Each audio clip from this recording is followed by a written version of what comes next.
तो सॉल्यूशन की क्लासिफिकेशन के बाद में टाइप्स ऑफ सॉल्यूशन अपने देख लिए, 4 टाइप्स के सॉल्यूशन अपने देख लिए और अब उनके बाद में नेक्स्ट आ रहा अपना कंसंट्रेशन टर्म्स।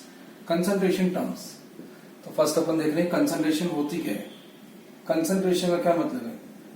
कंसंट्रेशन मतलब कि पार्ट ऑफ सॉल्यूट, क्या इट इज द पार्ट और फ्रैक्शन भी बोल सकते हैं अपन इसको ना, फ्रैक्शन और percentage of solute. It is a part और फ्रैक्शन और percentage of solute dissolved in a definite amount, a fixed amount, definite amount of solvent or solution is called concentration। आगे बात समझ? तो क्या है ये एक तरह पार्ट अब किसी में भी हो सकता है। पार्ट जैसे मास की टर्म्स में भी हो सकता है, वॉल्यूम की टर्म्स में भी हो सकता है। मास और वॉल्यूम है ना, इन टर्म्स में हो सकता है मास और वॉल्यूम, ठीक है।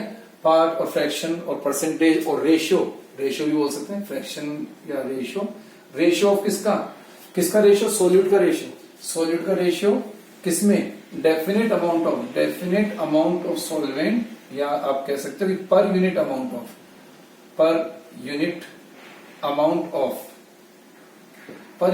ऑफ सॉल्वेंट और सॉल्यूशन।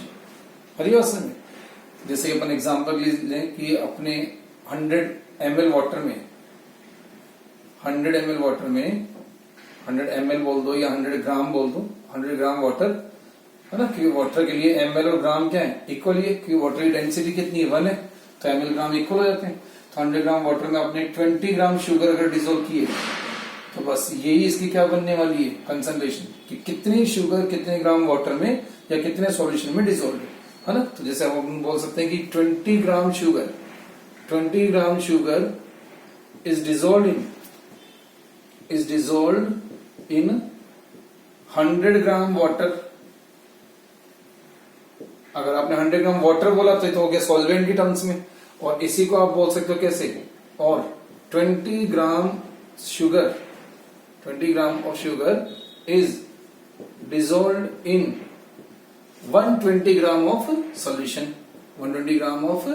सॉल्यूशन। आ गया? तो ये कंसंट्रेशन है। तो कंसंट्रेशन क्या बता रही है? सॉल्यूट का अमाउंट, ये सॉल्यूट है शुगर, सॉल्यूट का अमाउंट बता रही है किसके अंदर? या तो सॉल्वेंट में या फिर सॉल्यूशन में। आ रही बात समझ में? तो ये एक तरह का रेशियो है, परसेंटेज है कि 20 ग्राम कितने में? पर 100 ग्राम में। आप चाहो तो इसको कैसे लिख सकते हो? अपन लिख सकते हैं कि 20 ग्राम शुगर इन कितने में? पर 100 ग्राम ऑफ सॉल्वेंट। ये रेशियो की फॉर्म में, फ्रैक्शन की फॉर्म में हो गया, ठीक है। और सॉल्यूशन की टर्म्स में लिखें तो 20 ग्राम शुगर डिसॉल्व इन कितने में? पर 120 ग्राम ऑफ सॉल्यूशन। तो ये कंसंट्रेशन है। ये दोनों क्या बता रहे हैं? ये दोनों ही कंसंट्रेशन बता रहे हैं, इस सॉल्यूशन की कंसंट्रेशन।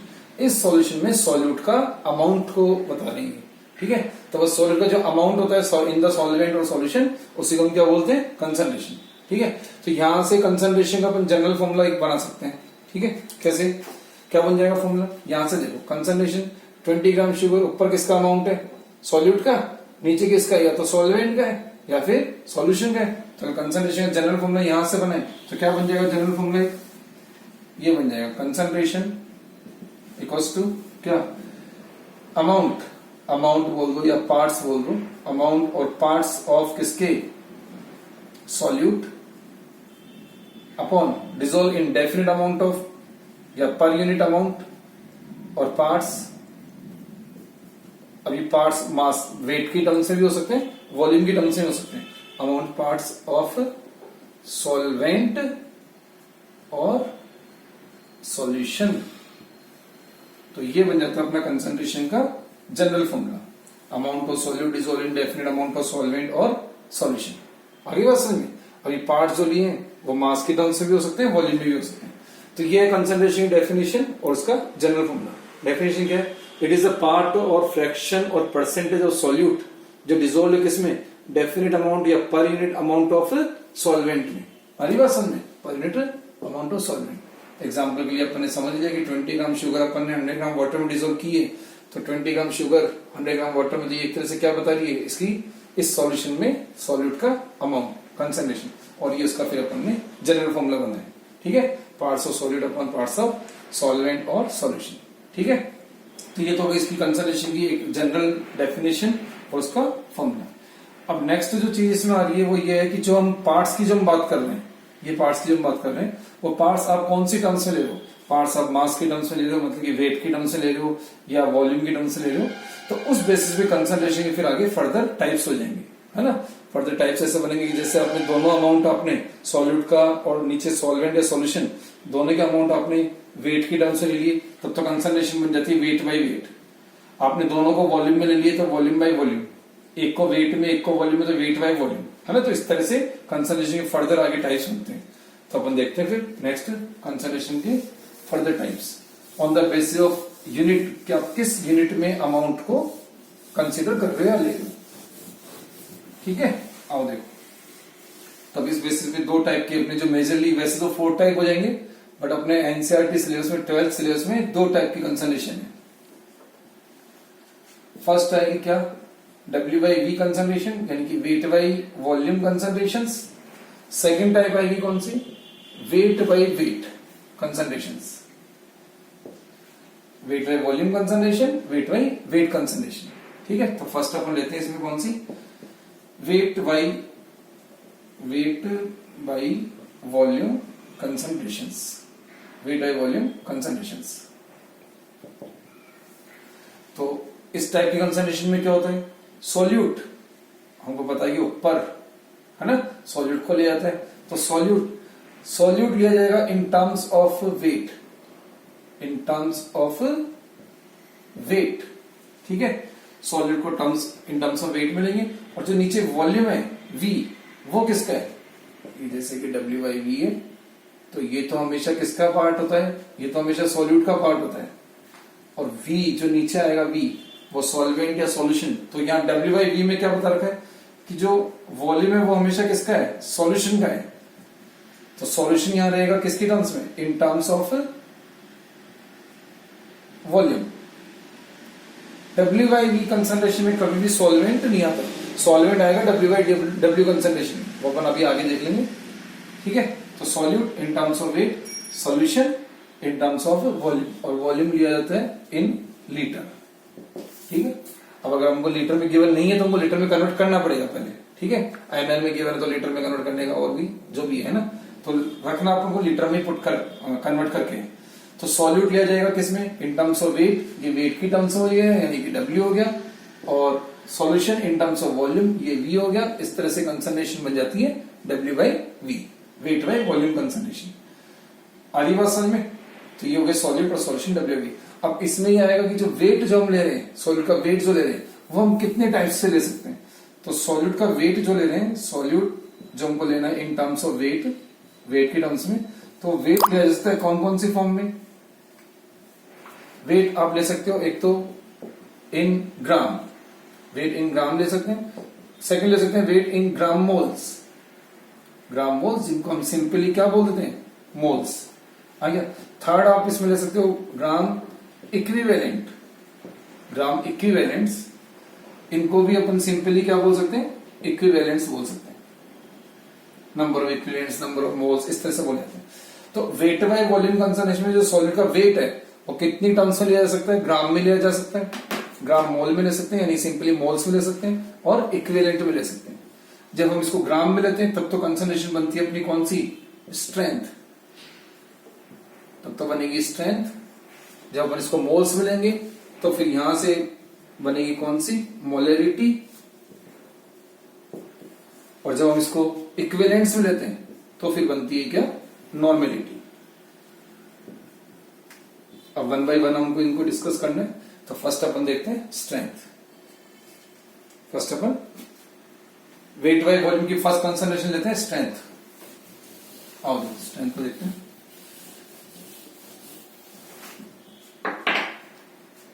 फर्स्ट स्ट्रेंथ, तो फर्स्ट अपन पहले इसका फॉर्मूला बना लेते हैं, फिर डेफिनेशन बनाएंगे स्ट्रेंथ। क्या बताया अभी कि ऊपर तो क्या रखना है हमेशा, अमाउंट ऑफ किसका, सॉल्यूट का, और किस में रखना है, ग्राम में। तो क्या लिखेंगे, mass in gram of solute, mass in gram of solute upon, नीचे फिक्स है WV कंसंट्रेशन में, नीचे फिक्स है वॉल्यूम आएगा, और हमेशा किसका आएगा, volume of solution in litre. ये तो ये बन जाती है अपनी strength, mass in gram of solute upon volume of solution in litre. अब यहां से हम डेफिनेशन बना सकते हैं, वॉल्यूम को आप यूनिटी कर दो, 1 ले लो, पर लीटर ले लो 1 लीटर, तो mass in gram of solute is all in 1 litre of solution. तो यहां से डेफिनेशन बन जाएगी, the mass of solute in gram dissolve in per litre of solution is called strength. तो ये स्ट्रेंथ की डेफिनेशन बन जाएगी, the mass of solute in gram dissolve in क्या, पर लीटर ऑफ सॉल्यूशन। आ गया, यहीं से आप यूनिट भी बना सकते हो, ऊपर क्या है ग्राम, नीचे क्या है वॉल्यूम, तो यूनिट क्या बन जाएगी स्ट्रेंथ की, यूनिट बन जाएगी ग्राम पर लीटर, है ना, ग्राम पर लीटर, ये इसकी यूनिट बन जाएगी। आ गया, तो ये होगी WIV की फर्स्ट कंसिडरेशन स्ट्रेंथ। अब आ रही नेक्स्ट सेकंड कंसिडरेशन मोलरिटी।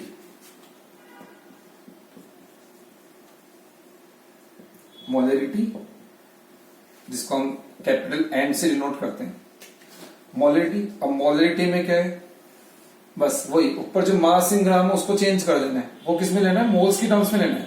तो क्या बोलेंगे, नंबर ऑफ मोल्स, मोल क्योंकि नंबर होता है, तो number of moles of solute, number of moles of solute dissolve in, नीचे वही आएगा volume of solution in litre.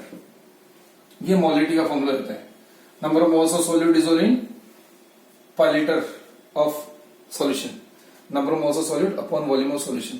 यहां से इसकी यूनिट बनाएंगे, तो यूनिट क्या बनेगी, यूनिट तो बन गई क्या, मोल्स या ग्राम मोल्स ही बोल सकते हो, है ना, मोल्स या ग्राम मोल, मोल्स पर लीटर।